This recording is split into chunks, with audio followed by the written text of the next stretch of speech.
ഈശോയെ നന്ദി, ഈശോയെ സ്തുതി. പരിശുദ്ധ അമ്മേ ദേവിമാതാവേ കൂടെ ഉണ്ടായിരിക്കണേ. എൻ്റെ പേര് പുഷ്പ തോമസ്. ഞാൻ ചങ്ങനാശ്ശേരി വെരൂർ ഇടവകയിൽ നിന്നാണ് വരുന്നത്. ഇതെൻ്റെ ഹസ്ബൻഡ് ബിജു സെബാസ്റ്റ്യൻ, ഇതെൻ്റെ മകൾ ലിഡ സെബാസ്റ്റ്യൻ.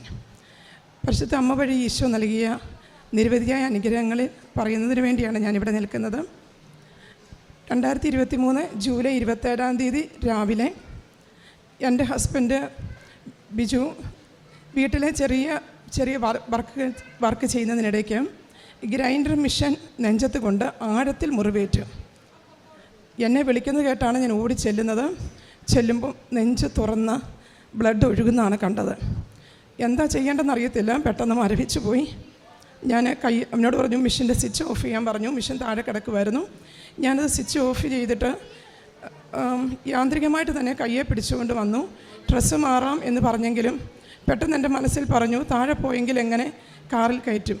ഞാൻ പറഞ്ഞു, ബിജായ ഡ്രസ്സ് മാറണ്ട, നമുക്ക് കാറിലോട്ട് കയറാമെന്ന് പറഞ്ഞ് ഞാൻ പിടിച്ച് കാറിൽ കൊണ്ട് കയറ്റി. ഡ്രൈവിങ് വലിയ വശമൊന്നുമില്ല, ജസ്റ്റ് പഠിച്ച് കഴിഞ്ഞതേ ഉള്ളൂ. എങ്കിലും ഞാൻ പെട്ടെന്ന് ഡ്രൈവിംഗ് സീറ്റിൽ കയറി മക്കളോട് പറഞ്ഞു, മാതാവിൻ്റെ തൈലവും ഉപ്പും എടുക്കുക, അമ്മ സ്കൂളിൽ കൊണ്ടുവന്ന ബാഗ് എടുക്കുക, കാരണം ബാഗിനകത്താണ് മാതാവിൻ്റെ കാശുരൂപം ഉള്ളത്. കുഞ്ഞുങ്ങൾ പെട്ടെന്ന് ഇതെല്ലാം എടുത്തോണ്ട് ചാടി കാറിൽ കയറി മുന്നോട്ട് നീങ്ങുമ്പം ഒരു പൊക്കമുണ്ട്. അവിടെ കയറുമ്പോൾ ഞാൻ നോക്കുമ്പം ബിജുവിൻ്റെ കണ്ണടഞ്ഞ് പുറകോട്ട് മറിയുന്നതാണ് കാണുന്നത്. എൻ്റെ കൃപാസന മാതാവേ, എന്നെ കൈവടിയരുതേ എന്ന ഒറ്റ പ്രാർത്ഥന ഞാൻ ചൊല്ലിയുള്ളൂ. പിന്നെ മാതാവ് കൂടെ ഉണ്ടായിരുന്നു. ആ നിമിഷം തന്നെ ബിജുവിൻ്റെ ബോധം തിരിച്ചു വന്നു. പിന്നെ ഓപ്പറേഷൻ ചെയ്യുന്നത് വരെ ബിജുവിൻ്റെ ബോധം പോയിട്ടില്ല. അവിടുന്ന് 1 കിലോമീറ്റർ അകലെയുള്ള ചെത്തുപുഴ ഹോസ്പിറ്റലിലേക്കാണ് ഞാൻ കൊണ്ടുപോയത്. ചെത്തുപുഴയിൽ ചെന്നപ്പോൾ തന്നെ ഡോക്ടർമാർക്ക് സംശയം ഹാർട്ടിന് മുറിവേറ്റിട്ടുണ്ടോ എന്ന്. അവർ പെട്ടെന്ന് തന്നെ കാരിദാസ് ഹോസ്പിറ്റലിലേക്കും ബിലീവേഴ്സ് ഹോസ്പിറ്റലിലേക്കും വിളിച്ചു. അവിടെ ഹാർട്ടിൻ്റെ ഡോക്ടർമാരുണ്ടോ, അവിടെ ICU ഫ്രീ ആണോ എന്നറിയാൻ വേണ്ടി. ആ 2 ആശുപത്രിയിൽ നിന്നും 10 മിനിറ്റ് കഴിഞ്ഞ് വിളിച്ച് പറയാം എന്ന് പറഞ്ഞു. ആ 10 മിനിറ്റ് മാതാവ് നമുക്ക് തന്നതായിരുന്നു. ആ 10 മിനിറ്റിനുള്ളിൽ പെട്ടെന്ന് തന്നെ ബിജുവിനെ CT സ്കാൻ ചെയ്തു. CT സ്കാനിൽ ഹാർട്ടിനും ലങ്സിനും യാതൊരു കുഴപ്പവുമില്ല എന്നറിഞ്ഞു. ആ സമയത്ത് ബിലിവേഴ്സിൽ നിന്ന് എല്ലാ സൗകര്യമുള്ള ആംബുലൻസ് എത്തിയിരുന്നു. എങ്കിലും വേണ്ട എന്ന് പറഞ്ഞ് തിരിച്ചയച്ചു. ഇവിടെ തന്നെ ചെയ്യാമെന്ന് ഡോക്ടർമാർ പറഞ്ഞു. സർജന് ബിജുവിനെ ഓപ്പറേഷൻ ചെയ്യാനുള്ളതെല്ലാം ചെയ്തു. ഞാൻ അന്വേഷിച്ചപ്പോൾ ജോർജ് മാത്യു സാറല്ല, ജോർജ് മാത്യു സാറിനെ എനിക്കറിയാം. ഞാൻ പറഞ്ഞു, എനിക്ക് ജോർജ് മാത്യു സാറിനെ ഒന്ന് വിളിച്ചു തരണം. സാറിനെ വിളിച്ചപ്പോൾ ഞാൻ പറഞ്ഞു, ഞാനാണ്, ടീച്ചറാണ്, ഞങ്ങളുടെ സ്ഥലപ്പേര് പറഞ്ഞു, പാത്തികമുക്കിലെ ടീച്ചറാണ്. എന്നെ ടീച്ചറെ പറഞ്ഞ് ബിജുവിനാ സംഭവം, ഞാൻ ഇപ്പം വരാം. മാതാവിൻ്റെ അനുഗ്രഹം കൊണ്ട് ഞാൻ തിരിഞ്ഞു നോക്കുമ്പോൾ ഡോക്ടർ ഓടി വരുന്നതാണ് കാണുന്നത്. ഡോക്ടർ ഏറ്റെടുത്തു.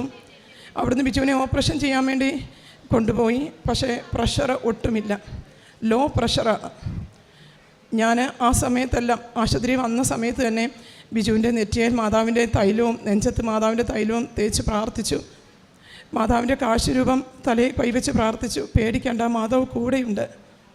അതുപോലെ തന്നെ മാതാവിൻ്റെ കാശുരൂപം ആ ലെഫ്റ്റ് ചെസ്റ്റിൽ, എൻ്റെ ചെസ്റ്റിൽ നെഞ്ചിൽ വെച്ചുകൊണ്ട് ഞാൻ ഓപ്പറേഷൻ കഴിയുന്നവരെ ആ നെഞ്ചത്തുനിന്ന് മാതാവിൻ്റെ കാശുരൂപം മാറ്റിയിട്ടില്ല.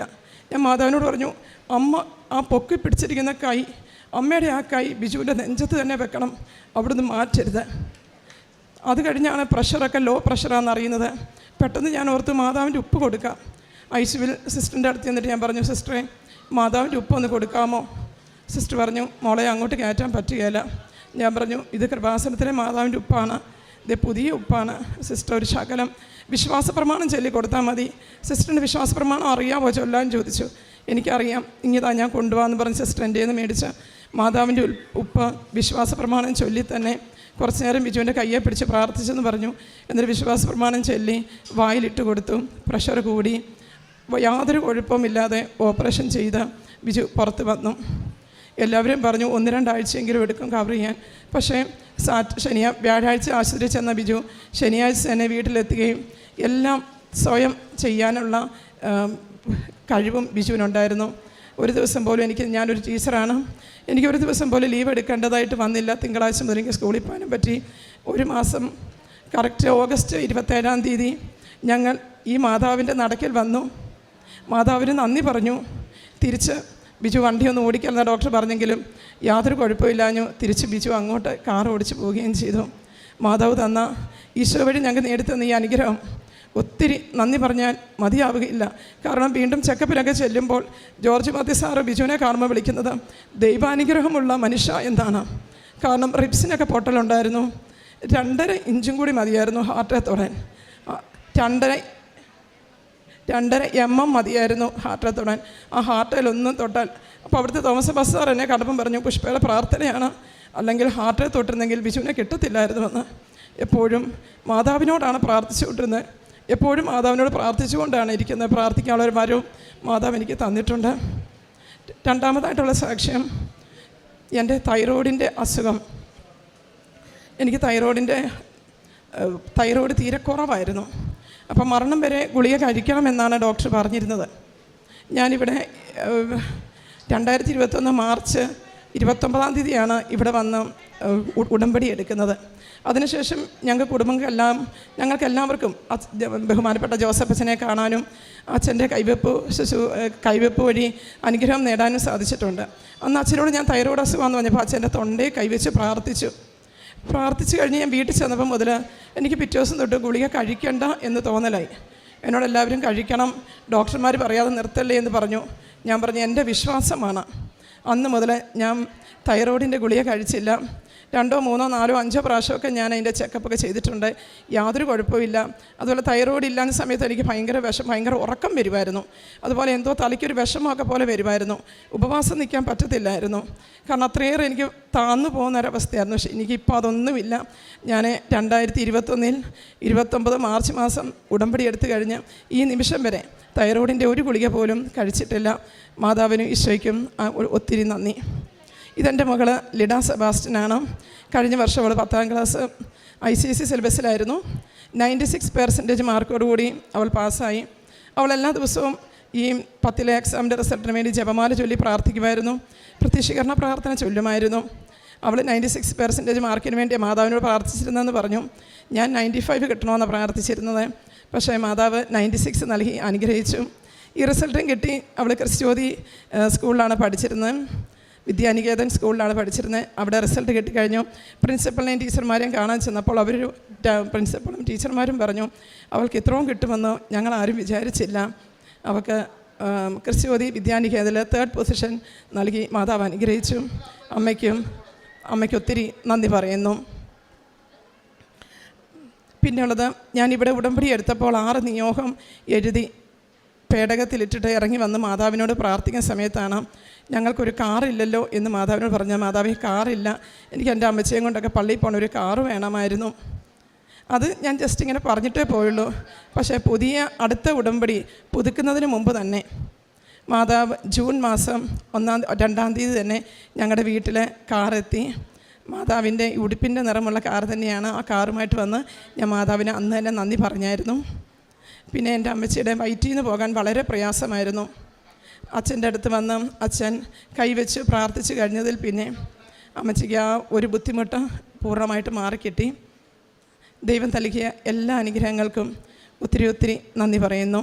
പ്രേക്ഷിത പ്രവർത്തനം, ഞാൻ എല്ലാ മാസവും ഇവിടെ വന്ന് 3 കെട്ട് കൃപാസന പത്രം മേടിച്ച് പല പ്രാവശ്യം ചിലപ്പം പള്ളികളിൽ ആദ്യമൊക്കെ കൊടുക്കുമായിരുന്നു. ഞാൻ പഠിപ്പിക്കുന്ന സ്കൂളിൽ ടീച്ചേഴ്സിനൊക്കെ കൊടുക്കുമായിരുന്നു. പിന്നെ കടകളിലൊക്കെ അയൽപക്കങ്ങളിലൊക്കെ കൊടുക്കും. പിന്നെ ഞാൻ കൊടുക്കാത്ത മേഖലകളിലൊക്കെ പോയി കൊടുക്കും. അറിയാത്ത വീടുകളിലും അല്ലെങ്കിൽ ചങ്ങനാശ്ശേരി കടകളിലുമൊക്കെ കൊടുക്കാറുണ്ട്. പിന്നെ ചോറ് തെരുവോരങ്ങളിൽ കൊടുക്കാറുണ്ട്. പിന്നെ ഞങ്ങളുടെ പള്ളിയിലെല്ലാം ലാസ്റ്റ് സാറ്റർഡേയിലും ചോറ് ശേഖരിച്ച് കൊടുക്കാറുണ്ട്. അതേ കൊടുക്കുന്നുണ്ട്. പിന്നെ പുതിയ ഡ്രസ്സ് മേടിച്ച് വഴിയോരയിൽ ഇരുന്ന ഒരു വ്യക്തിക്ക് ഞാൻ മേടിച്ചു കൊടുത്തു. മാതാവിൻ്റെ കൃപയ്ക്ക് വേണ്ടി മേടിച്ചു കൊടുത്തായിരുന്നു. അതുപോലെ തന്നെ പള്ളിയിൽ പഴയ വസ്ത്രങ്ങൾ ശേഖരിക്കുന്നുണ്ട്. തലയ്ക്ക് തേച്ച് പള്ളിയിൽ ഡ്രസ്സുകൾ കൊടുക്കാറുണ്ട്. ആദ്യമായി ഒത്തിരി അനുഗ്രഹം മാതാവ് മേടിച്ച് നൽകിയിട്ടുണ്ട്. ഞാൻ രാവിലെ സ്കൂളിൽ പോകുന്ന സ്കൂട്ടറിൽ കയറിയിരുന്ന് ഞങ്ങൾ സ്കൂളിൽ വരുത്തുന്നവരെ ജപമാല ചെല്ലുവാനുള്ളൊരു കൃപ അത് മുടങ്ങിയിട്ടില്ല. എല്ലാ ദിവസവും ഞാനും എൻ്റെ മോനും അല്ലെങ്കിൽ മോളും ജപമാല ചൊല്ലിയാണ് ഞങ്ങൾ സ്കൂളിലേക്ക് പോകുന്നത്. ബൈബിൾ വായിക്കാനുള്ള കൃപ കിട്ടി. പ്രാർത്ഥനയെ കൂടുതൽ ശക്തി ആർജിക്കാൻ പറ്റി. ഏറ്റവും വലിയ അനുഗ്രഹം എന്ന് പറഞ്ഞാൽ ദേഷ്യം മാറി. എനിക്ക് പെട്ടെന്ന് ദേഷ്യം വരും. എൻ്റെ കണ്ണിലോട്ടൊക്കെ ദേഷ്യം കയറിയാൽ മറ്റുള്ളവർക്ക് നോക്കിയാൽ പേടി വരും. പക്ഷേ കൂടെ പഠിക്കുന്ന ടീച്ചർമാരെല്ലാം പറഞ്ഞു, പുഷ്പി ഒത്തിരി മാറിപ്പോയി, ഞാൻ പറഞ്ഞു മാതാവിൻ്റെ അനുഗ്രഹമാണ്, ഉടമ്പടി എടുത്തതാണ്. എന്നോട് ദേഷ്യപ്പെട്ടാലും അരിശപ്പെട്ടാലും എന്നോട് ആര് പിണങ്ങിയാലും ശരി, ഞാൻ പിറ്റേ ദിവസം പോയി അവരോട് സ്നേഹത്തോടെ മിണ്ടി ഒരു ഉമ്മയൊക്കെ കൊടുത്ത് ആ സൗഹൃദം തിരിച്ചെടുക്കും. അങ്ങനെ ഒത്തിരിയേറെ ക്ഷമിക്കാനും സമാധാനം കിട്ടാൻ തുടങ്ങി. കാരണം ഒത്തിരിയേറെ വിഷമ കാലഘട്ടത്തിലൂടെ പൊയ്ക്കൊണ്ടിരിക്കുന്നത്. എങ്കിലും എനിക്ക് ഒന്നിനെ ഓർത്ത് ആകുലതയില്ല. മാതാവിൻ്റെ ഉടമ്പടി എടുത്തു കഴിഞ്ഞാൽ പിന്നെ ഒന്നിനും ഓർത്ത് ആകുലതയില്ല. എപ്പോഴും സന്തോഷത്തോടെ ഇരിക്കുന്നത്. എല്ലാം ദൈവം നടത്തും. തക്ക സമയത്ത് കടന്നു വരുന്ന ദൈവമാണ് നമ്മോട് കൂടെയുണ്ടെന്ന് എപ്പോഴും ഞാൻ എൻ്റെ ബിജുവിനോട് പറയും. വിജയ വിഷമിക്കേണ്ട, ദൈവം തക്ക സമയത്ത് കടന്നു വരും. ആ വിശ്വാസമുണ്ട് ഇപ്പോഴും. പിന്നെ എല്ലാത്തിനും ദൈവത്തിന് ഒത്തിരി നന്ദി പറയുന്നു. മറ്റൊരു അനുഭവം എന്നാന്ന് ചോദിച്ചാൽ, ഞാൻ എപ്പോഴും അടുക്കളയിൽ നിൽക്കുമ്പോൾ എൻ്റെ പിന്നിൽ ആരോ നിൽക്കുന്ന ഒരു അനുഭവം എനിക്കുണ്ടായിരുന്നു. ഞാൻ ഞെട്ടി തിരിഞ്ഞു നോക്കുമ്പം ആരെയും കാണാറില്ല. പക്ഷേ ഉടമ്പടി എടുത്ത അന്ന് മുതൽ ഇന്ന് വരെ എനിക്ക് ആ അനുഭവം പിന്നെ ഉണ്ടായിട്ടില്ല. കാരണം മാതാവ് എൻ്റെ കൂടെയുണ്ട്. ഈശോയ്ക്കും മാതാവിനും ഒത്തിരി അനുഗ്രഹം. ഇനിയും അമ്മയുടെ മുമ്പിൽ ഒന്ന് സാക്ഷ്യം പറയാൻ ഞങ്ങളെല്ലാവരെയും യോഗ്യരാക്കണമേ എന്ന് പ്രാർത്ഥിച്ചുകൊണ്ട് ഞാൻ എൻ്റെ സാക്ഷ്യം ഇവിടെ നിർത്തുന്നു.